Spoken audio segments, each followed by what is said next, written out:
Trent, rough old afternoon. Performance-wise, what were your thoughts? From a performance point of view, I thought our execution was poor. Thought our discipline was poor. Thought across the board it was poor. And the execution, you made the change at half-time. Was that the reason that you sent Lachlan out and pulled Kyle off? Yeah, yes it was, yep. And going forward, after that second half, do you have thoughts about who'll wear the 7 in Magic Round? Not really, Matty. Lachlan's got a lung issue. I think he's gone to hospital. So, yeah, there's a bit of carnage there. Him and Corey Allen are both in hospital, so...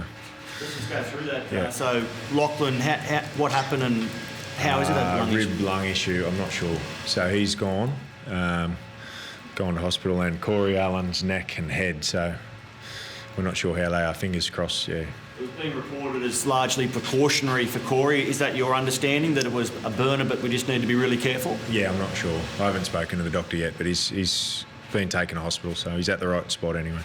And Over came off HIA, failed that. Was it a significant enough knock to keep him out maybe for a little time as well? Yeah, well, all the protocols to go through early in the week, so we can't afford... We're running out of players as it is, so we can't afford any more, really. But on top of the performance, we're not getting much luck at the moment with things like that. Just with Kyle, how did that conversation go with him? What were you not seeing from him that you needed? Probably the execution of our set ends again. You know, we had some opportunities there early in that first half, and that's something we need to address. How did Kyle react to that, to being taken off? Oh yeah, he was okay. You know, he got back on there in the second half, but yeah, we'll have a chat about that through the week. Trent to take the number 7 off, a guy who the club's invested a lot of money in, a lot of faith in. Yep. But I mean, that's why you're the head coach, right? You got to make those calls. But yep. It seems like a significant call. Are we reading too much into it, or?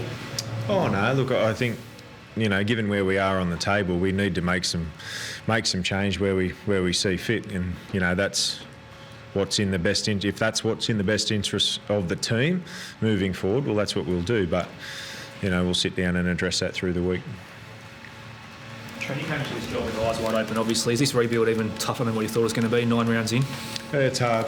I'd be lying if I said it wasn't, but you know it's what we're being dealt with at the moment. You know, you go through the players that we're missing. I think we had seven blokes who probably make our starting side out tonight. You know, and there's a lot of clubs in the competition with injuries at the moment, but we're probably not in a position to be able to cover for those at the moment. But we're not helping ourselves either, and I think that was there plainly to see. What was the most concerning in the performance? Probably the controllables that we spoke about last week, you know, the individual errors coming out of yardage, the kick-offs out on the full, the concentration on last plays. There was three tries on last play. So all those things we can control, and we're not good enough to do that at the moment, and we haven't been for 2 months, and that's concerning.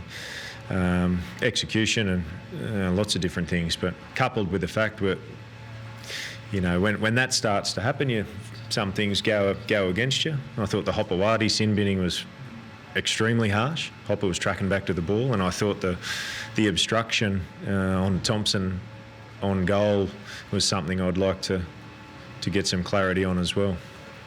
How is Kyle's confidence, Baz? Drained a little bit, I guess. I haven't spoken to him yet, mate. You back him to sort of bounce back quickly?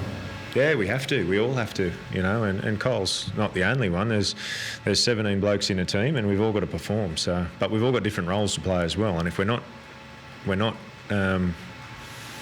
getting the job done, well, you know, we have to think about making some changes. So we'll address that through the week, but that's our job, and we'll work through it. How many players will we get back this week, Trent, if any? None this week. We're still, I think in about 3 weeks we'll get Hetherington, Josh Jackson and Marshall King back, possibly. Ockenbor's still probably 6 weeks. Crichton's probably a bit longer than that. Napa, probably a fortnight. Mariner, 6 weeks. So we're in a bit of a hole, mate. And those guys are all, it's 50% of your starting side, really, that we're missing. So, and we can't really afford to, but we've still got to be better than what we were tonight. So if you've got 7 out, you lose potentially 3 tonight, that's 10. How are you going to name 21 on Tuesday? Yeah, we'll do our best. We had to we pulled 6 blokes out of the Mounties game today because of the COVID thing, because if they played today and we got the injuries, they'd have to go into quarantine because they broke the bubble. So there's just a mountain of things at the moment, but it's just what it is at the minute. How are your place pre-August run? Have you got any space in the top 30? Can you? Yeah, we've still got 1 spot there. Okay. But is that going to make a difference to where we are at the minute? Probably not. It's going to chew into what we're trying to do for next year if we do that. I think that'd be probably panicking a little bit. I've just got to ride it out, mate. It's hard though.